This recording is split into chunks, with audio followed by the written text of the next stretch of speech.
let's move into DC fandom. Now, I heard the event. I didn't watch the event itself. I was busy. I was at football games, a high school football game, so I didn't get a chance to go and watch it. But I wasn't gonna watch it anyways. It's a 4 hour long event with like three things I care about. Really, was only one. Two of the others captivated my eye, and we'll talk about that. I think the big four things that were good to me. I actually enjoyed the Peacemaker trailer. I didn't really watch Suicide Squad. I don't think I'd have to go and check it out. But James Gunn's the Suicide Squad, obviously. But I really enjoyed the Peacemaker trailer. I think John Cena sold me. It's gonna be weird, quirky. It's gonna be the first, I think, DC thing on HBO Max. I think they got Batgirl, and some other live action Blue Beetle, I believe. Right? So maybe HBO Max is something I invest in. Uh, if my thing is like DC is not at the point yet where I care about their cinematic universe yet, where like I have to watch everything. If they get to that point with like the Batman, Black Adam, Flash, Shazam 2, and Aquaman 2, and like Wonder Woman 3, and whatever, like if it starts to connect and they build towards another Justice League, then I'll start to really care. But besides that, go back to the Peacemaker trailer. I thought it was funny. I thought it was quirky. I love how James Gunn uses weird and obscure characters. And yeah, overall, I might even get HBO Max. I don't have it. I might get it just to watch that. Other um, DC shows that come out or other just projects in general. Number three for me was The Flash. I really enjoyed the teaser. There's a lot of questions I have. And Alex is a big Flash fan, obviously the CW Flash. I'm not sure his thoughts on the Justice League and Ezra Miller. Um, Interesting guy. That's all I'll say on that. But I thought the teaser was good. I really enjoyed the suit. The helmet felt off. I personally like the Justice League suit more, Zack Snyder's Justice League suit more. Obviously, they're going to do the Flashpoint storyline, which is, I don't know much about it, but I believe it's along the lines of Barry going back to save his mother, and that creates an alternate timeline. We see the back shot of Michael Keaton, the back of his cowl. We see his cowl, I believe, on the ground, on the floor. We got a picture from the director a few months ago, showing us his cowl, or not his cowl, his suit, with blood on it. And I think that's what was shown in the trailer.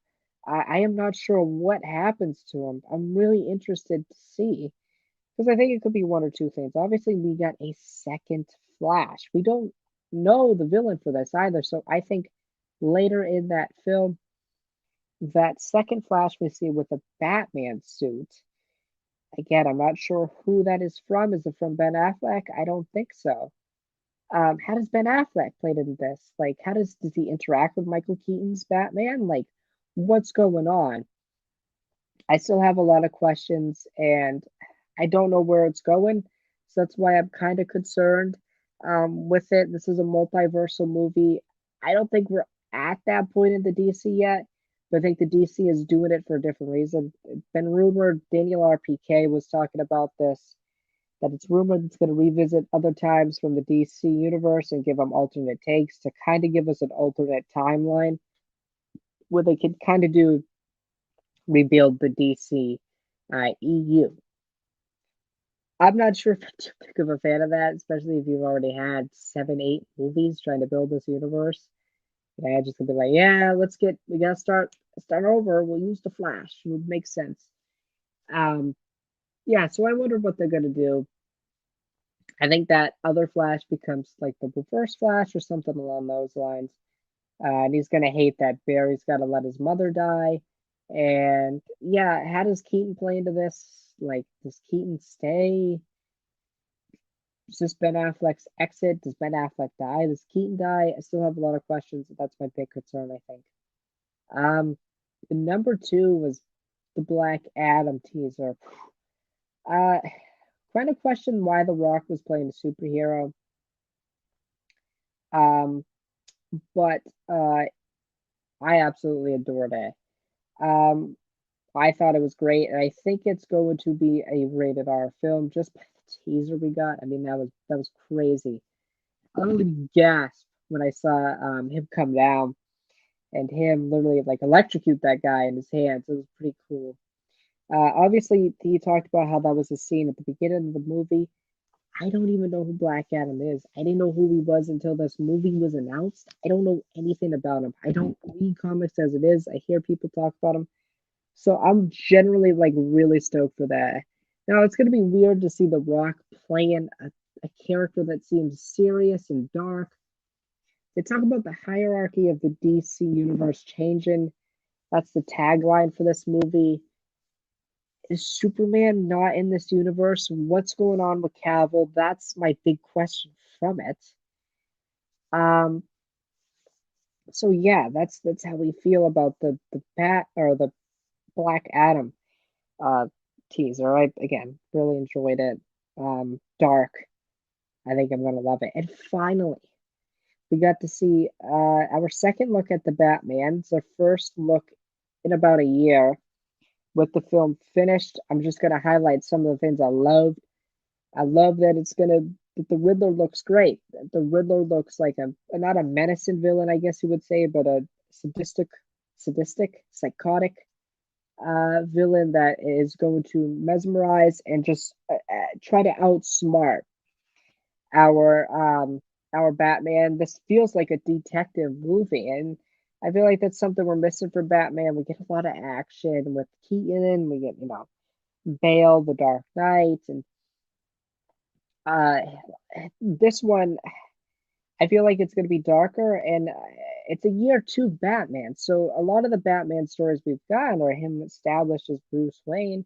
So like, I can't wait to see a live action adaptation of Bruce Wayne, of the persona of Bruce Wayne becoming personified, and then Batman. How does Batman deal with criminals? How does he deal with the Riddler? And I think this Robert Pattinson Batman, just by his mannerisms, the way his mouth moves, like his facial expressions, like he's crazy, like he's psychotic. We see the Penguin think that he's killed him, and then he's like growling, and then he's coming, and then it has the big money shot that I absolutely love. With it's from the Penguin's point of view, and it's the Batman coming at him. Um, so that was really good. I can't wait to see what they do with the Riddler. Um, Catwoman. Catwoman looks really good, and I'm hoping this is the best live action adaptation of Catwoman. I don't think we've got a really good one. Um, yeah, overall, I am really ecstatic for this film. It just feels dark. It feels like a detective story. Um, and it has like Matt Reeves obviously does a lot of horror films, and I feel like this film is shot beautifully. I don't think there's no way the Batman can be rated R, and it just wouldn't make sense for that character. Obviously, DC, this is big money film for them, right? So it would make sense for them to make the Batman rated R. But anyways, besides that, I think it's really great. Um, the way this film's shot, the darkness, the grittiness, even like as much as I love um, Christopher Nolan's, it doesn't feel as dark as that. And I like Ben Affleck. I think Ben Affleck is the most accurate, comic accurate Batman, and I'm kind of biased as somebody who lives in the Northeast. Bostonians represent. Um, but I just I feel like Robert Pattinson's gonna be the best Batman, and I wouldn't have said that a week ago. I wasn't a huge fan of the first Batman teaser. I'm just like, I'm not sold on this dude as Batman yet. But as a year one or year two Batman, absolutely, I am sold as him as a younger Batman. Build his universe, build him up. How does he play into the rest of the universe? I'm not sure yet. I assume the multiverse will bring him in at some point, but that's way down the line. I can't wait to see this trilogy. Andy Serkis looks great as Alfred. Jeffrey Wright as Commissioner Gordon. Uh, like I am really excited to see all of that come into play. But again, we don't even know what this movie is about, and I'm just so excited. We don't even have a synopsis. We just seen a bunch of scenes of the Batman trying to solve this mystery that the Riddler's got going on, which, by the way, the question mark is a nice touch in the coffee.